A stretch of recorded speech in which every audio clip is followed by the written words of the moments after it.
misalnya nanti membuat kemudian bisa dibuat menjadi best practice, bisa dibuat di PTK atau tinjauan ilmiah, tapi agak susah mungkin ya kalau tinjauan ilmiah, atau lebih mudah Bu, ini saya nggak pernah kalau tinjauan ilmiah, biasanya saya best practice atau PTK atau RNG Bu, yang pernah saya lakukan.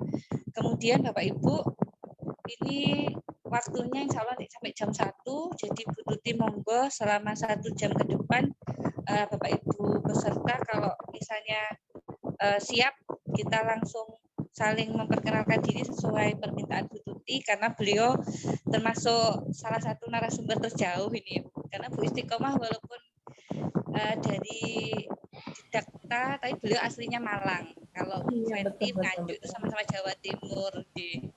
Terima kasih Bu, jauh-jauh dari DKI, berbagi dengan guru-guru se-Jawa, se-Indonesia ya, dan mayoritas memang Jawa Timur Bu ini pesertanya. Iya betul ya. Tapi dari Tangerang juga ada tuh kemarin. Iya betul, ada Bu, ada. Yang dari luar Jawa kelihatannya Sulut juga ada kemarin, terus NTB kalau nggak salah. Betul Ya, betul. silakan, Kemarin juga Ibu. ada di pusat Bu, kita mengadakan pelatihan PTK itu sebetulnya untuk guru-guru di Jakarta gitu. Tetapi pesertanya ternyata ada yang dari Bengkulu, ada yang dari Riau. Alhamdulillah silaturahminya bersambung gitu. Jadi kita saling hikmah pandemi ya Bu ya. Iya, Pandemi.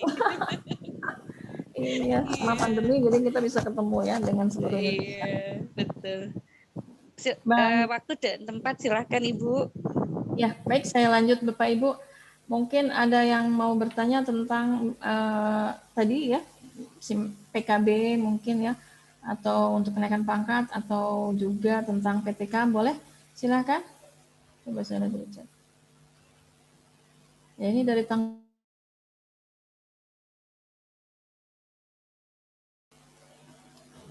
Ya, baik. Silakan Bapak Ibu, ada yang mau ditanyakan? Nah, saya beri contoh-contoh judul PTK. Bapak Ibu, kalau Bapak Ibu membuat artikel ilmiah lalu mau dimasukkan ke jurnal, memang ada syaratnya. Contohnya misalnya ini saya mendapat syarat dari, saya waktu itu mau menulis PTK jurnal saya ya, untuk PTK saya, lalu saya buat artikel ilmiahnya di LPMP, jurnalnya Lingkar Mutu Pendidikan. Tetapi waktu itu saya mengalami hambatan karena di sini syaratnya naskah penelitian dibuat pada 2 tahun terakhir gitu ya. Jadi harus 2 tahun terakhir, tidak boleh lebih. Sementara waktu itu PTK saya 3 tahun terakhir. Jadi saya naik pangkat itu 4 tahun ya, konstan. 4 tahun, kemarin keluar SK 4C-nya 2020. Tetapi PAK-nya, penilaiannya mulai dari 2014 sampai 2018. Nah, dari 2019 ke depan, ini saya juga sedang mengumpulkan sertifikat-sertifikat Bapak Ibu ya. Sebetulnya bukan mengumpulkan sertifikatnya sih. Kalau itu kan bonusnya sebetulnya. Yang paling penting adalah saya mendapatkan ilmu-ilmu baru dengan mengikuti pelatihan-pelatihan atau diklat atau seminar. Nah, ilmu baru ini dapat saya share ke Bapak Ibu misalnya atau ke anak-anak saya di sekolah. Nah, itu yang paling penting sebetulnya ya, bukan sekedar sertifikatnya gitu ya. Kalau sertifikat bonus, ternyata ketika saya mengikuti pelatihan-pelatihan, sertifikat saya menumpuk Bapak Ibu. Kalau saya buat menjadi ordner itu sampai dapat 3 ordner dari pertama saya mengajar tahun 97 ya waktu itu. Jadi saya lulus dari IKIP Jakarta tahun 96, 97 saya ikut tes di Maret, di Oktober langsung pengumuman saya diterima menjadi PNS golongan 3A gitu, langsung ditempatkan. Jadi saya belum pernah mengajar dimanapun, langsung ditempatkan di SMP. Nah, dari mulai pertama mengajar, saya sudah mengikuti kegiatan-kegiatan seminar, pelatihan-pelatihan. Kenapa? Karena saya butuh ilmu. Jadi saya haus ilmu gitu. Pokoknya mau bayar, mau enggak. Ketika ada seminar ditawarkan, lalu ada izin dari kepala sekolah, lalu ada juga bantuan dari teman-teman karena harus menggantikan saya mengajar, misalnya ketika saya izin.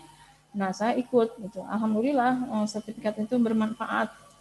Sangat banyak manfaatnya ya ketika kita ikut-ikut seperti itu. Begitu saya ikut sertifikasi tahun berapa ya Bang? Yang pertama kali itu 2000, ya pokoknya 2007 kalau nggak salah.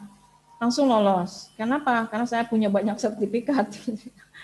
Lalu ketika saya mau naik pangkat, apalagi saya usulkan semua ya, sertifikat saya usulkan semua, pelatihan saya, diklat saya, kemudian jadi narasumber, saya sertakan. Tapi tetap saja ya penilaian sesuai aturan. Misalnya ada 10 sertifikat saya usulkan, ternyata yang diakui tetap saja pengembangan diri itu hanya 4. Jadi dihitungnya hanya 4 yang diakui. Walaupun saya banyak yang menyertakan, atau paling banyak 6 gitu ya. Kemudian PTK saya usulkan waktu itu banyak ya, ada misalnya lebih dari, waktu itu saya usulkan ada 4, tapi dikembalikan 1 misalnya. Kenapa? Karena PTK yang saya buat kurang lampirannya dan tidak perlu. Padahal PTK itu harus apik ya, memang ilmiah, lalu perlu, lalu memang konsisten gitu. Nah, seperti contoh yang dikembalikan itu Bapak Ibu, PTK yang misalnya seperti ini. Kemarin pengalaman teman saya untuk ke 4C diminta PTK 1 kan. Lalu diusulkanlah PTK-nya tentang, karena anak-anak kalau disuruh maju ke depan, disuruh bicara, ini untuk bahasa Indonesia lagi, sulit sekali gitu ya. Hanya dilakukanlah penelitian. Diubah proses pembelajarannya, yang tadinya misalnya proses pembelajarannya dengan apa ya, karena ini berbicara, jadi awalnya dengan berkelompok misalnya, lalu pembelajarannya diganti dengan metode yang lain. Waktu itu metode apa ya, terbimbing atau apa gitu. Jadi materinya yaitu tentang cerita rakyat. Ternyata hasil PTK teman saya ini, hasil kerja anaknya tidak terlihat ketika anak melakukan tugasnya bercerita, menceritakan cerita rakyat di depan, tidak terlihat hasil kerja anaknya.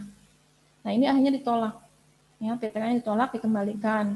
Tulisannya sih katanya tidak perlu karena cerita rakyat misalnya tidak perlu dengan berbicara gitu ya, bisa dengan cara lain. Nah akhirnya saya usulkan, bagaimana kalau menulis cerita aja, menulis cerita. Jadi nanti atau menulis laporan saya bilang gitu ya. Kemudian diganti tuh judulnya. Lalu dilihat menulis laporan, anak-anak juga mengalami kesulitan ketika mereka menyusun merangkai kalimat. Ya, nah ini yang diteliti.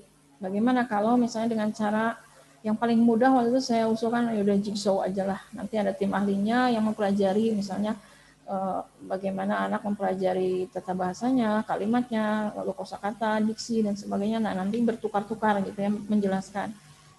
Ya seperti tutor sebaya, tetapi kalau tutor sebaya kan tidak menjadi tim ahli gitu.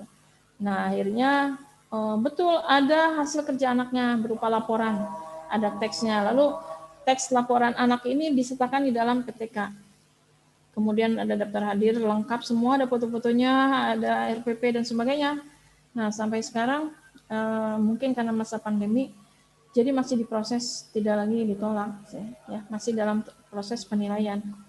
Begitu juga teman saya ketika mengusulkan ke 4C, di situ pelajaran bahasa Inggris kebetulan berbicara, jadi materinya apa ya gitu, Who am I ya, dengan metode Who am I gitu ya. Ada contohnya nanti kalau ada yang guru bahasa Inggris mungkin mau melihat, boleh. Nah, karena tidak ada hasil kerja anak ketika berbicara, akhirnya ini juga ditolak, dikembalikan dengan catatan seperti tadi, hasil kerjanya tidak ada, kemudian harus ditambahkan.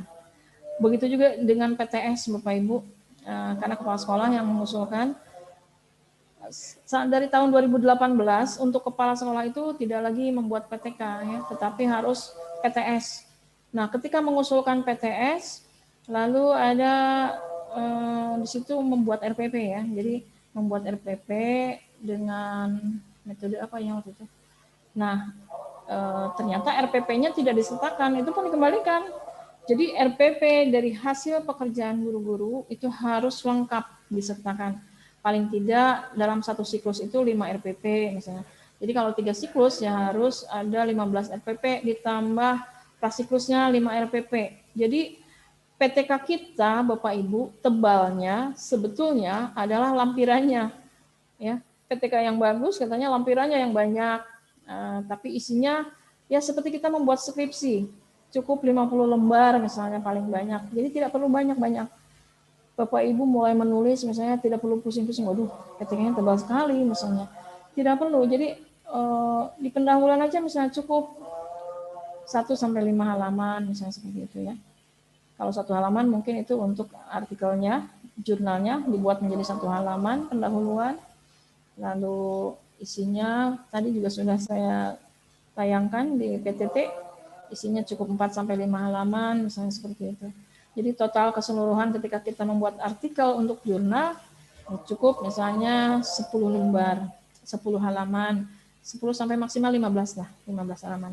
Nah, ini pernah saya lakukan karena waktu itu tenggat waktunya ya. Jadi saya dikejar waktu, teman saya minta saya membuat jurnal buru-buru gitu. Ini ada nih satu kesempatan, gitu, satu lowongan membuat jurnal katanya. Kebetulan editornya teman saya, jadi saya diminta buru-buru membuat jurnal dari PTK saya. Nah, karena terburu-buru, akhirnya yang saya lakukan, Bapak Ibu, triknya, dari jurnal itu saya potong-potong dulu. Istilahnya mutilasi, tapi kalau mutilasi jangan mutilasi terlalu kasar. Jadi saya potong-potong dulu, misalnya abstraknya belakangan, judul belakangan gitu ya. Saya PTK saya yang sudah siap, saya potong dulu misalnya, jadi copy paste gitu ya caranya, copy paste PTK yang asli, nah PTK yang di copy pastenya itu yang saya olah menjadi artikel ilmiah saya untuk jurnal. Jadi di pendahuluan misalnya saya babnya saya gabungkan dulu semua. Karena kalau jurnal artikel ilmiah itu kan tidak per bab seperti halnya PTK kita. Jadi semua disatukan dalam satu tulisan. Nah, pendahuluan potong bagian mana yang paling penting, yang paling urgen di dalam PTK kita gitu ya. Misalnya di latar belakang. Latar belakang juga tidak terlalu banyak, tetapi yang menyebabkan masalah di PTK kita itu apa. Nah, itu dituliskan di latar belakang, itu yang saya ambil. Kemudian masalahnya, kemudian tujuan penulisan saya masukkan sedikit. Ya, akhirnya dapat 1 halaman. Nah, untuk bab 2-nya kajian pustaka ini agak banyak, 2 sampai 3 halaman lah, karena kan harus mengambil beberapa teori yang betul-betul mendukung apa yang saya tulis, apa yang saya sampaikan gitu ya. Mendukung hipotesis tindakan saya masukkan di situ. Jadi berdasarkan beberapa ahli teori, nah yang saya masukkan misalnya yang memang daftar pustakanya juga lengkap, mulai dari ada halamannya dan sebagainya. Kemudian kajian pustaka tidak terlalu diuraikan hakikat-hakikatnya ya. Jadi cukup saja beberapa yang penting. Nah, baru pembahasan. Metodenya dulu masuk. Metodenya saya melakukan PTK ini dengan metode apa, misalnya model apa, model pembelajaran apa yang saya gunakan, yang tadinya tuh model apa. Misalnya tadinya model tanya jawab, lalu diganti model permainan, misalnya seperti itu. Itu masuk di metode. Kemudian di pembahasan, ya betul di pembahasan itu saya ambil yang kualitatifnya, jadi kualitatif deskriptif penjelasannya, bagaimana saya melakukan pembelajaran yang baru dengan metode yang baru itu di dalam kelas, itu dimasukkan di situ, misalnya dengan membentuk kelompok dulu, anak-anak disuruh membentuk kelompok, lalu kelompok waktu itu kan naskah drama yang saya buat, kelompok drama, lalu mereka beri nama kelompoknya itu teater. Teater itu diberi nama sesuai dengan kesukaan anak-anak. Boleh dengan nama penyair, boleh juga dengan nama-nama bunga, misalnya seperti itu. Itu pilihan anak-anak ya.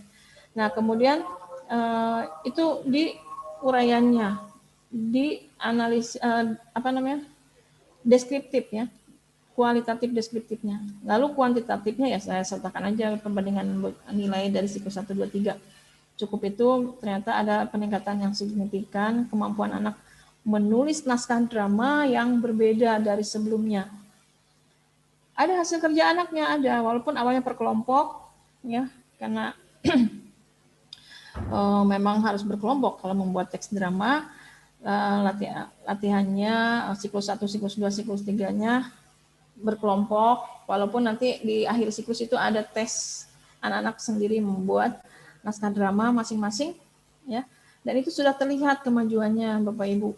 Di alurnya tidak lagi seperti pertama kali mereka membuat, alurnya banyak, settingnya banyak gitu.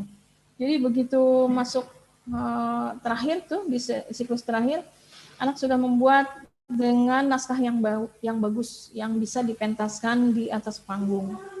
Mereka hanya membuat 3 babak misalnya, lalu settingnya hanya satu setting di kelas saja gitu, tetapi latarnya bisa 3 kali ganti, misalnya saat istirahat, misalnya ini kalau di dalam kelas, terus saat mereka di kantin lalu di kelas lagi. Nah seperti itu, jadi tidak terlalu banyak seperti semula. Misalnya kalau semula ketika anak membuat naskah drama itu ada settingnya di rumah, ada setting di kelas, ada setting di halaman, ada setting di kantin. Ini pergantian bangkunya, latarnya ini sulit sekali gitu.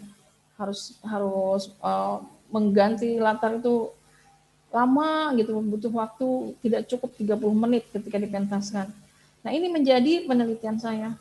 Sampai akhirnya mereka mementaskan sendiri naskah yang mereka buat. Yang berkelompok tentunya, yang dipentaskan itu yang berkelompok dulu ya. Yang perorangan hanya untuk penilaian saya. Penilaian teks, menulis teks naskah drama. Nah, ada nilai ini yang bisa saya bandingkan dari siklus 1 sampai siklus 3. Ini saya masukkan di artikel ilmiah. Ya. Tapi kalau untuk tulisan ilmiah populernya, yaitu bermain peran menjadi sebuah buku.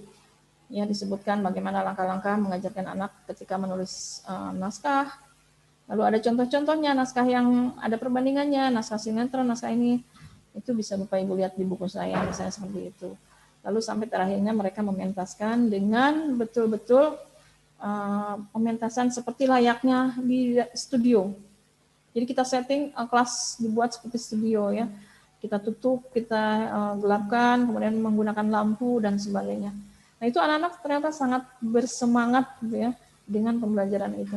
Itu yang akhirnya menjadi PPK. Baik.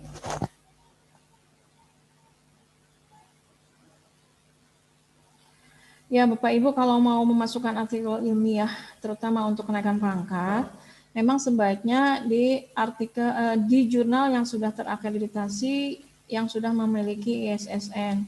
Kalau tadi katanya sudah ada DOI-nya ya, kalau di online. Kalau tidak betul nanti akan tertolak jurnal kita. Kalau di provinsi, walaupun tingkat provinsi Bapak Ibu, kalau sudah ISSN, itu insya Allah akan dinilai. Walaupun nilainya 1, tetapi kewajiban kita untuk menyertakan jurnal itu sudah gugur. Yang penting bahwa kita sudah menyertakan publikasi ilmiah kita melalui jurnal. Itu sudah gugur.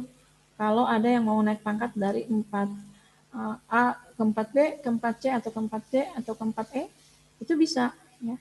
Tapi kalau dari 4D ke 4, mohon maaf, dari 4C ke 4D, kemudian dari 4D ke 4E, biasanya karya ilmiah kita itu diminta dimasukkan di jurnal nasional paling enggak, ya, yang bersifat nasional. Lalu buku pun harus BSNP katanya,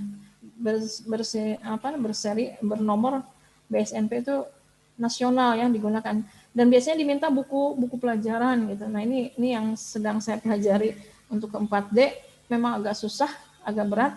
Walaupun syaratnya sama dengan ke 4C sebetulnya. Tapi ada keharusan menulis buku BSNP, ada keharusan jurnalnya bersifat nasional. Kalau bersifat internasional agak sulit, karena memang harus betul-betul artikel kita itu walaupun sudah ada, tapi dilihat dari sudut pandang yang berbeda, yang terbaru gitu. Nah mungkin ini baru bisa dimasukkan. Dan harus menggunakan bahasa Inggris biasanya kalau yang bersifat internasional. Kemarin saya sudah menganalisis konten dari membantu skripsi anak itu dari Malaysia. Itu kan menggunakan bahasa Inggris. Jadi harus ditranslate dulu, harus diterjemahkan dulu ke dalam bahasa Indonesia. Gitu. Atau kalau kita menulis dalam bahasa Indonesia, mau masuk ke jurnal internasional, ya harus diterjemahkan dulu ke dalam bahasa Inggris. Tapi sekali lagi Bapak Ibu, sekarang mudah menerjemahkan ya. Kita menggunakan satu laptop ini bisa melakukan apapun. Menulis PTK pun sekarang sangat mudah. Dulu zaman saya menulis skripsi, mungkin karena di sini saya paling tua ya, Bu Aini. Saya tahun 69 lahirnya.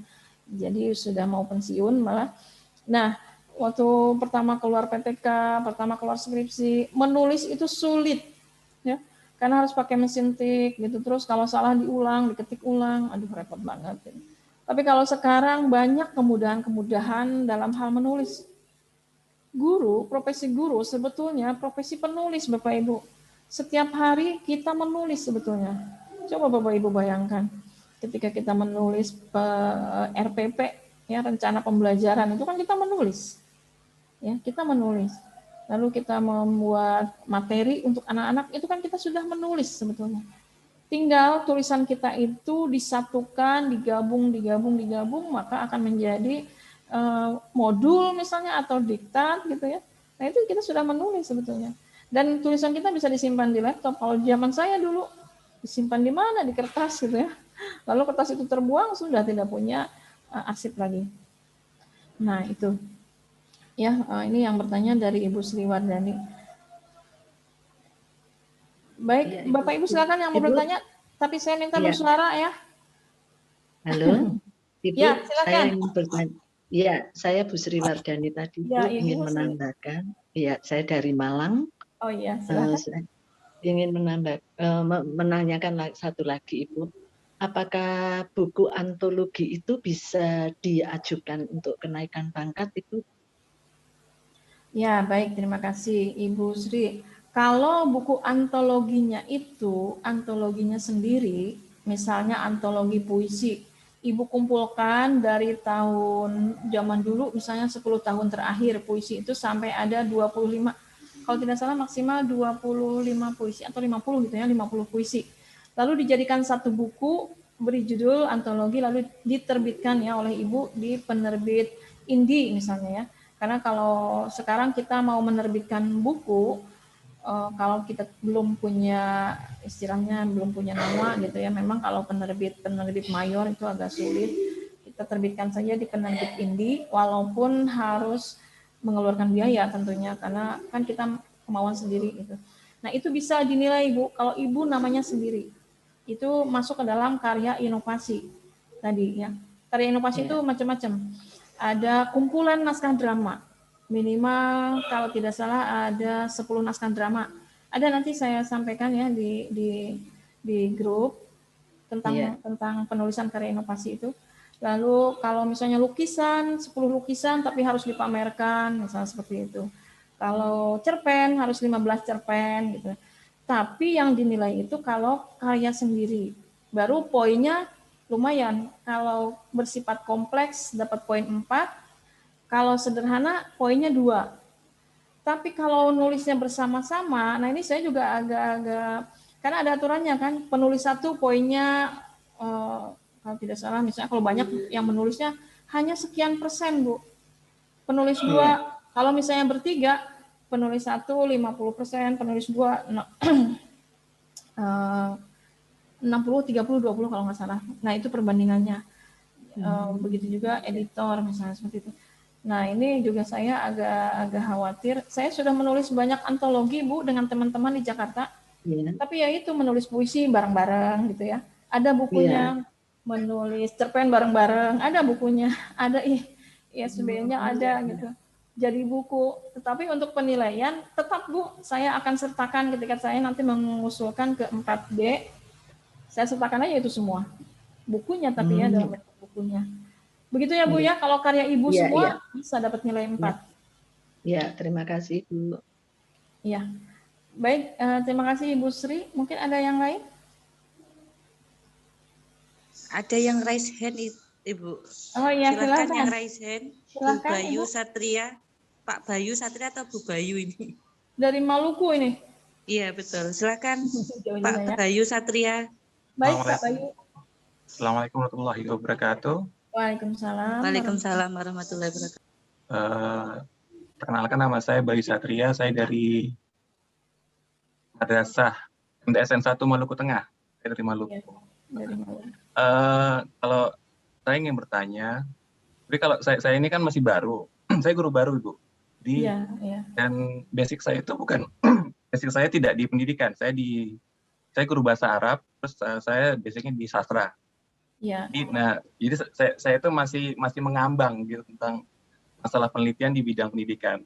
Nah, dari kemarin memang luar biasa sekali karena saya dapat banyak wawasan baru, dan satu hal yang saya catat bahwa untuk menjadi artikel dan kemudian dia menjadi jurnal, hal yang pertama dilakukan adalah, menurut saya adalah menjadi seorang peneliti dalam tanda kutip gitu ya, guru yang meneliti. Nah, di tengah saya kan dengan banyaknya administrasi di sekolah, kemudian dengan beban mengajar di sekolah, kadang-kadang saya ingin meneliti, ada banyak sekali masalah yang ingin saya teliti, tapi kemudian itu hilang begitu saja di tengah jalan karena beban-beban mengajar itu yang menjadi fokus saya. Maka bagaimana caranya supaya saya sebagai guru begitu bisa menumbuh kembangkan sikap sebagai peneliti, kemudian bisa melakukan itu di tengah-tengah banyak beban mengajar yang menurut saya kadang-kadang membuat stres begitu. Itu yang ingin saya tanyakan, Ibu. Terima kasih. Iya, jangan stres ya Pak. Guru itu biasanya awet muda, ya, karena selalu berhadapan dengan makhluk hidup ya, dengan anak-anak kita, jadi sering bercanda. Nah, bagaimana cara mengatasi itu, Bapak Ibu? Saya juga sama, banyak sekali beban selain mengajar di sekolah. Saya juga di sekolah misalnya menjadi membantu kepala sekolah menjadi staf misalnya atau wakil gitu ya. Lalu saya di MGMP juga aktif, kemudian juga dengan teman-teman, kemudian saya ikut sana sini. Contohnya misalnya Badan Bahasa membuka untuk instruktur literasi waktu itu, saya ikut. Pokoknya selama ada peluang dan saya mampu, saya ikut. Karena saya istilahnya senang mencoba, Pak. Walaupun saya sibuk, saya senang mencoba apapun. Selama itu untuk perkembangan nanti saya imbaskan ke anak didik saya, Pak. Nah, pada saat saya mengajar, memang repot. Tapi begitu masuk kelas, saya interaksi dengan anak-anak, saya bawa enjoy gitu ya. Mungkin karena saya belajar mengajar bahasa Indonesia. Tapi hampir sama dengan bahasa Arab ya Pak ya. Bahasa Arab juga sastra itu, walaupun itu bahasa asing gitu ya. Nah, saya enjoy dengan bahasa Indonesia. Walaupun menurut anak-anak bahasa Indonesia itu sulit. Tapi saya pikir kita bisa gitu ya, kita apalagi sebagai guru ya, kita kelola kelas. Nah, ketika masuk satu materi, kemudian kalau bahasa Arab pasti banyak kesulitannya sih, saya yakin ya. Belum terjemahannya kan Pak ya, belum strukturnya dan sebagainya. Ketika Bapak melihat satu hambatan ya buat anak-anak, satu masalah ketika anak misalnya dia sulit bukan menghafal ya, pada materi apa Pak yang sulit? Struktur bahasa Arab ya? Biasanya paling banyak itu struktur ya. Struktur. Saya dulu pernah kuliah di bahasa Jerman, Pak, karena di SMA belum pernah dapat bahasa Jerman, lalu saya masuk ke bahasa Jerman. Yang paling saya sulit itu adalah strukturnya, karena bahasa Jerman itu hampir sama dengan bahasa Arab. Iya. Jadi ada jenis kelaminnya. Nah, mungkin ini yang sulit buat anak ya, Pak ya? Iya, Pak. Iya, Bu. Karena anak tidak mengerti strukturnya, bagaimana menerapkan jenis kelamin itu ke dalam struktur kalimat. Yeah. Nah, ini Bapak harus sudah langsung berpikir bagaimana caranya supaya anak mampu menghafal atau mengingat atau mampu membuat struktur kalimat sesuai dengan jenis kelaminnya. Nah, itu Bapak harus langsung refleksi diri malamnya. Dengan cara apa ya gitu ya. Walaupun misalnya Bapak lagi sibuk, ya Bapak sambil refleksi, sambil pijat-pijat, Bapak juga merefleksi di sini artinya merenung. Kira-kira kalau tadi dengan penjelasan, misalnya Bapak menggunakan model diskusi, misalnya awalnya Bapak menggunakan metode diskusi kelompok. Ternyata di pembelajaran dengan metode diskusi kelompok, ini anak-anak sulit sekali menerapkan bagaimana membedakan jenis kelamin, lalu dimasukkan ke dalam kalimat. Caranya seperti apa yang berikutnya? Nah, itu namanya sudah proses penelitian, Pak. Bapak sudah melakukan PTK. Kalau Bapak sudah merenung seperti itu, kenapa nilai anak-anak kok rendah gitu pada materi ini? Nah, ini tinggal Bapak kembangkan. malamnya Bapak buat RPP perbaikan dengan metode yang baru atau model yang baru. Kemarin sudah disampaikan oleh Bu Isti. Ada model, ada metode, ada strategi, ada pendekatan. Itu beda-beda ya derajatnya.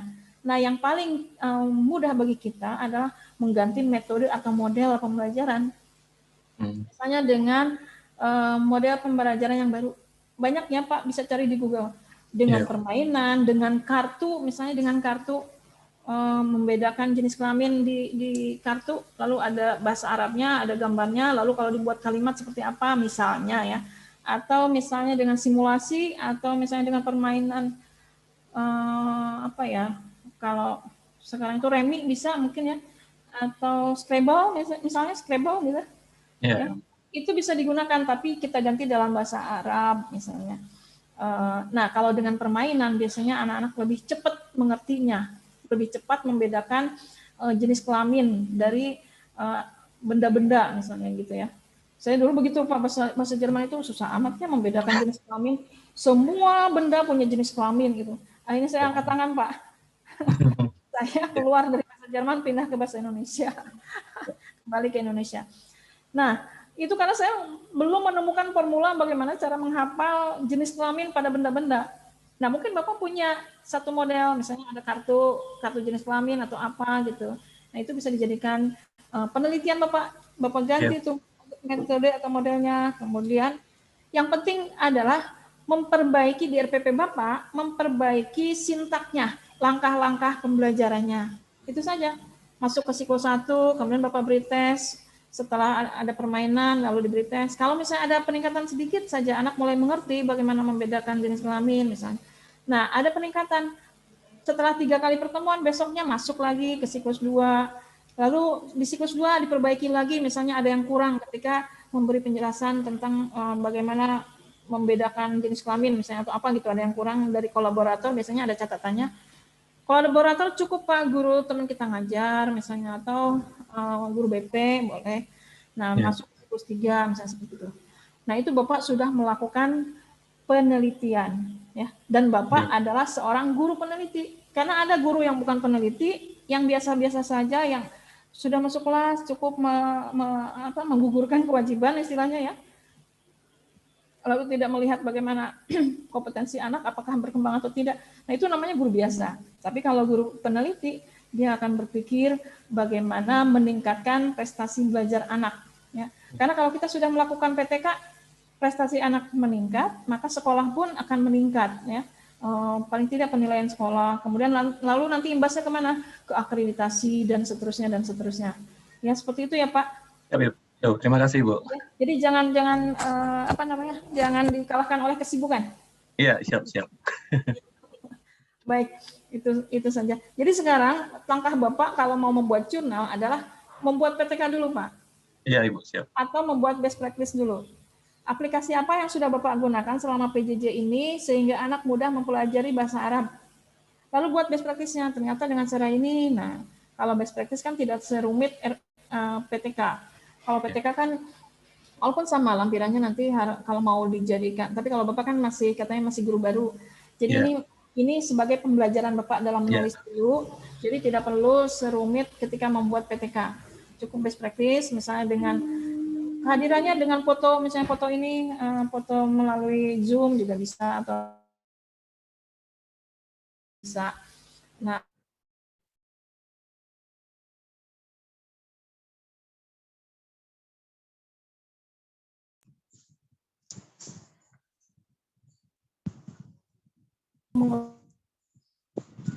Halo, Bu Tuti.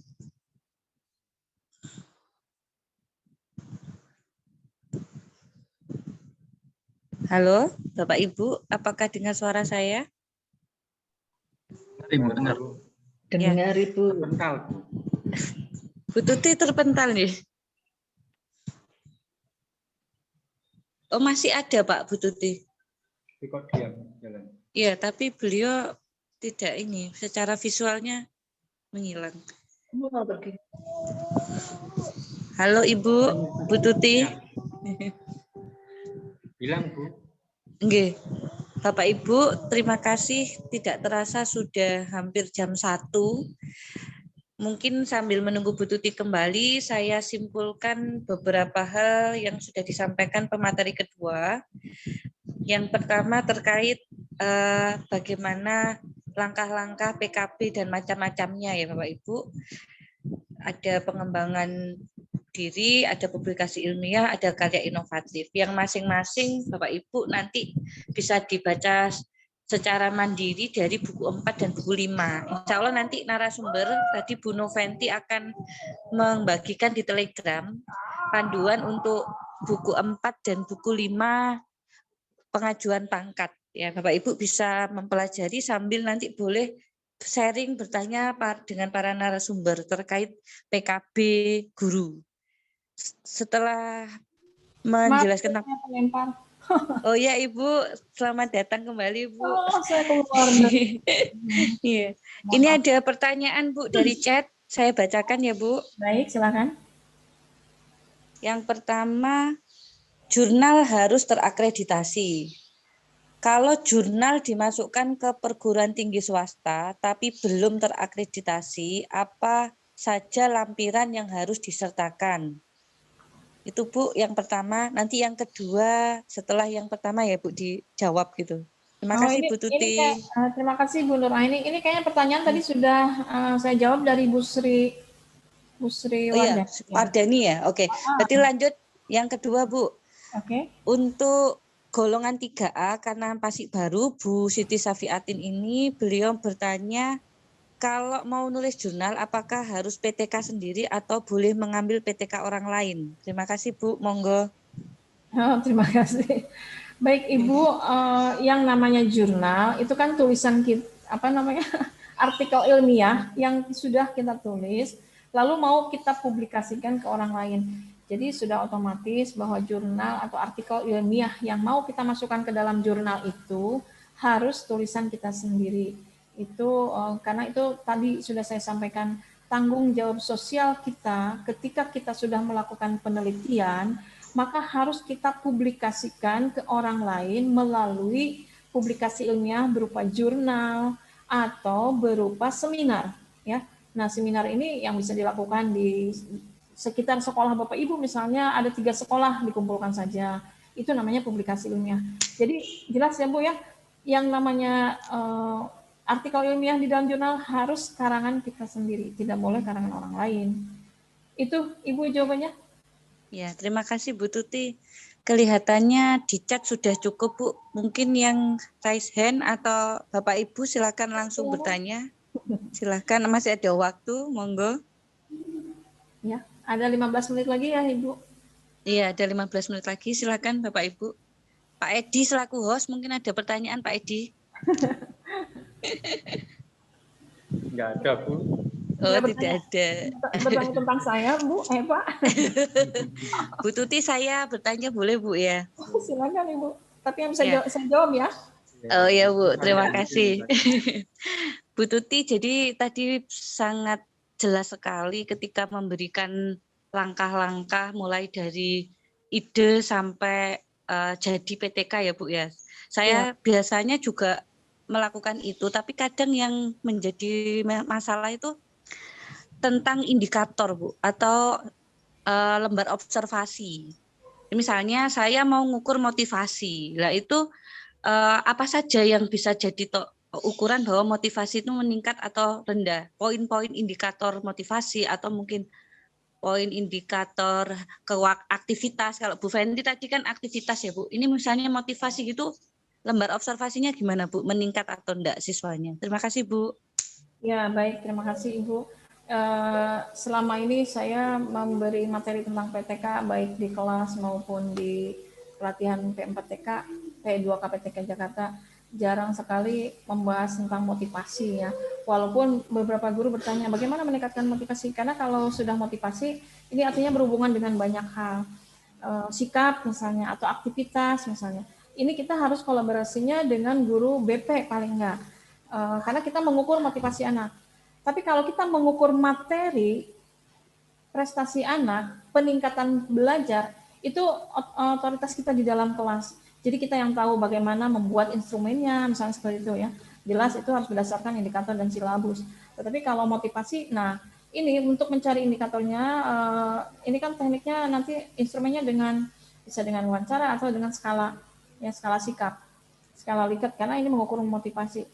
Ibu mungkin harus mencari paling tidak bandingannya dari PTK-PTK yang sudah jadi tentang motivasi, misalnya seperti itu. Atau ya itu dari teori-teorinya, teori-teori tentang motivasi. Bisa Ibu rangkum menjadi instrumen. Walaupun Bapak Ibu, kalau PTK itu kelemahannya adalah validitasnya tidak dapat dipertanggungjawabkan. Kenapa? Karena kita hanya meneliti di dalam kelas kita.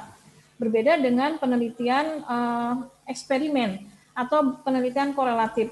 Itu kan pemilihan subjeknya, pemilihan kemudian pembuatan instrumennya, itu jelas ada langkah-langkahnya, ada validitasnya, ada reliabilitasnya, seperti itu ya. Tapi kalau PTK kan tidak perlu. Tapi kita perlu melihat hasil atau instrumen PTK yang sudah dibuat orang lain, misalnya boleh seperti itu. Selain ya yang saya katakan tadi diambil dari teori-teori yang sudah Ibu kutip dari para ahli tentang motivasi itu. Nah, itu yang nanti Ibu bisa buat menjadi instrumen. Lalu dibuat saja dalam bentuk skala sikap ya, karena ini sulit mengukurnya. Sulit mengukur. Nah, kolaboratornya usahakan guru BP, biasanya seperti itu kita anjurkan kalau di Jakarta, Ibu. Karena banyak juga guru yang bertanya, Bu, kok motivasi belajarnya rendah gitu ya. Dulu saya waktu kuliah skripsi pernah, karena terlalu banyak orang meneliti tentang motivasi belajar dengan prestasi belajar, kemudian motivasi belajar dengan hasil belajar, misalnya seperti itu. Akhirnya waktu itu pernah zaman saya, diharamkan ya meneliti tentang motivasi katanya. Karena sudah banyak gitu. Yang kita teliti itu kan tentang pembelajaran di dalam kelas katanya. Nah, termasuk PTK di saya anjurkan bahwa PTK itu adalah masalah apa yang Bapak Ibu hadapi di dalam kelas saja. Karena PTK itu adalah perbaikan proses pembelajaran gitu. Jadi ya udah saya arahkan bagaimana memperbaiki proses pembelajaran Bapak Ibu di dalam kelas. Itu aja sih, Bu. Mungkin jawaban saya. Terima kasih, Bu. Sangat jelas, Bu. Terima kasih.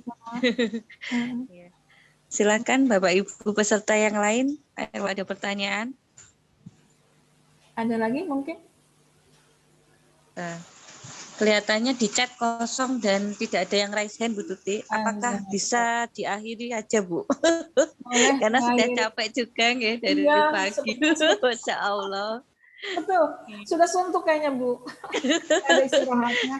Kalau kita tatap muka aja ada istirahatnya, coba istirahatnya 2 kali. Iya betul, ini nggak ada istirahat. Bablas terus gitu ya. Untuk saya nggak dari awal sampai akhir. Iya. Saya simpulkan saja ya Ibu. Terima kasih Bu. Yang mau membuat artikel ilmiah, kemudian nanti akan kita coba masukkan di jurnal. Alangkah atau bukan alangkah baiknya ya. Mungkin Bapak Ibu yang sudah punya PTK atau best practice, mari kita mulai misalnya besok kita coba kita otak-atik, kita buat ringkasannya, kita jadikan artikel, lalu kita buat parafrase yang baru. Nah, itu nanti kita coba masukkan di jurnal online yang mana gitu yang bisa kita isi. Tapi harus PTK Bapak Ibu 2 tahun terakhir. Kemudian kalau mau membuat yang sekarang, yang up to date, yang sedang masa pandemi atau PJJ, lebih baik Bapak Ibu membuat best practice. Walaupun tidak menutup kemungkinan membuat PTK, tapi nanti prosesnya lama. Best practice atau Bapak Ibu punya ide, punya sesuatu yang bisa dijadikan sebagai pengetahuan untuk orang lain, ya sudah buat saja itu menjadi artikel atau tinjauan ilmiah. Gitu ya. Jadi ada 3 yang bisa Bapak Ibu lakukan. PTK, best practice, tinjauan ilmiah. Ini yang bisa Bapak Ibu lakukan sebelum membuat artikel ilmiah di dalam jurnal. Kan kita punya waktu 2 bulan ya Bu ya? Betul Bu. Yeah. Jadi kita otak-atik aja dulu yang 3 tadi, ya, yang 3 tadi. Kemudian baru nanti di detik-detik terakhir baru kita buat jurnalnya. Alangkah baiknya kalau Bapak Ibu punya hasil dari pelatihan ini. Paling tidak misalnya punya best practice, misalnya atau punya PTK atau punya tinjauan ilmiah. Gitu ya, seperti halnya di PTK 2 walaupun cuma 5 hari tapi menghasilkan buku. Itu ya Bu ya. Mungkin itu saja yang dapat saya akhiri. Saya mohon maaf bila ada kesalahan dan kekurangan. Saya akhiri. Assalamualaikum warahmatullahi wabarakatuh. Terima kasih Bu Nur Aini. Waalaikumsalam warahmatullahi wabarakatuh. Kembali ke Pak Edi. Ya, terima kasih Bu Tuti. Semoga barokah sharing ilmunya, sehat selalu dan dimudahkan semua urusannya Bu. Amin. Ya Rabbal Alamin. Ya, Bapak Ibu hebat peserta diklat, terima kasih sudah bersama sekian jam ya, dari pagi sampai siang, dan insya Allah ada rekaman untuk hari pertama dan hari kedua akan kita share di grup Telegram untuk dipakai belajar Bapak Ibu ketika ada hal-hal yang butuh pengulangan ya Bapak Ibu. Inilah enaknya teknologi, bisa merekam ulang. Kalau zaman dulu selesai ya Bu, Bapak. Sekarang alhamdulillah bisa, sehingga Bapak Ibu walaupun yang tidak bisa hadir karena izin beberapa hal tetap bisa menyimak penjelasan para narasumber. Selaku moderator di hari ini, saya mohon maaf, dan selaku Ketua Panitia, saya mengucapkan banyak terima kasih kepada tim narasumber, Bu Istiqomah, Bu Noventi, dan Bu Tuti, kemudian kepada para panitia yang hebat-hebat, mulai dari hari kemarin ada Pak Syafi'i, kemudian ada Pak Koirul, Pak Aris, Pak Edi, Pak Jarot, Pak Nanang, kemudian ada Bu Mia, ya ini yang berada di balik layar Ibu, beberapa orang saling membantu. Kemudian yang tak kalah hebatnya adalah para ketua daerah pendukung ya, yang luar biasa. Ada Bu Veronica dari Jakarta Barat, ada Bu Lili dari Trenggalek, dan Pak Yohan dari Bojonegoro. Serta terima kasih kemarin Pak Sukari selaku Ketua Wilayah Jawa Timur juga sudah berkenan hadir, dan hari ini alhamdulillah Pak Danang Hidayatullah dari Jakarta, dari Ketua Umum ya, sekarang bukan DKI lagi ya beliau Bu, sudah naik di posisi puncak sebagai Ketua Umum, juga berkenan memberikan arahan kepada kita semua.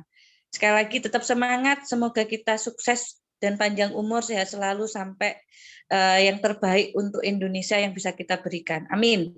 Saya akhiri, wassalamualaikum warahmatullahi wabarakatuh. Waktu dan tempat saya kembalikan ke host. Monggo Pak. Terima kasih waktu kepada kami semua. Bisa videonya dinyalakan semua Bu? Kita foto bersama. Videonya bisa dinyalakan.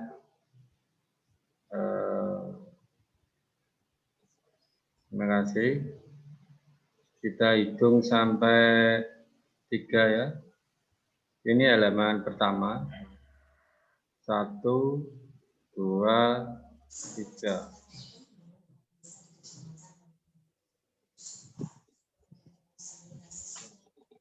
Halaman kedua. Terima kasih Bu Nuraini. Monggo kalau mau ditutup, kita sudah selesai. Fotonya sudah semua Pak? Untuk halaman pertama sudah. Dilanjutkan aja dulu nggak apa-apa Pak. Sudah.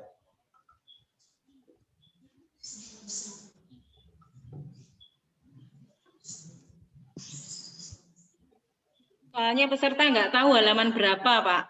Iya Pak, betul. Iya.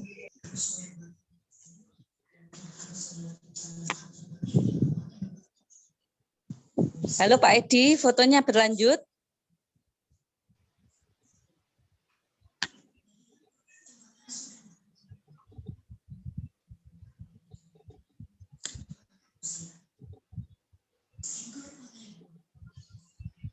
Lagi Bu, halaman 2 ini ada sebagian nggak nyalakan ya. Bapak Ibu. Oke, Bapak Ibu silakan videonya dinyalakan. 1, 2, 3.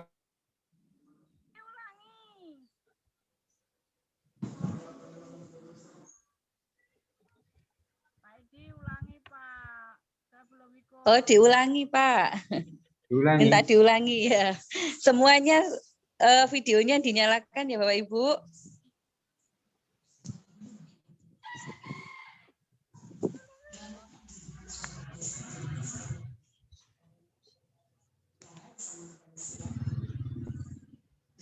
Ada 4 halaman Bu. Saya ulangi lagi. Nggak tahu halaman 1, 2, 3 ya. Hitungan ketiga. 1, 2, 3.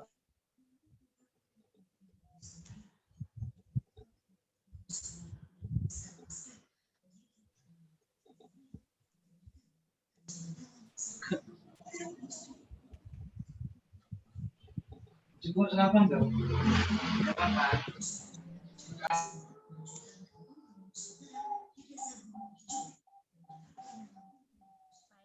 hilang.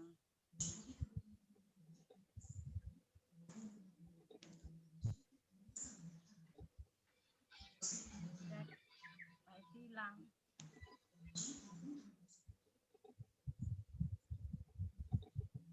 Yang moto ganti hilang ini. Oh enggak. Oh.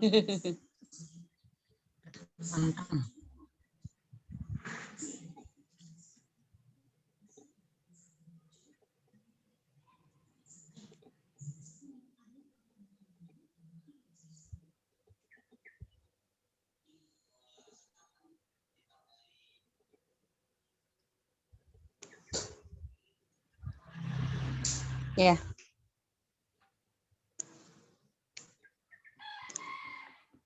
Ya. Terima kasih Bapak Ibu semuanya. Insya Allah sudah terfoto semua. Kalau mau izin, terima kasih sekali lagi. Semangat. Sampai ketemu di Telegram ya Bapak Ibu selama 2 bulan insya Allah. Ya. Terima kasih. Ya, terima kasih sama-sama. Assalamualaikum. Waalaikumsalam.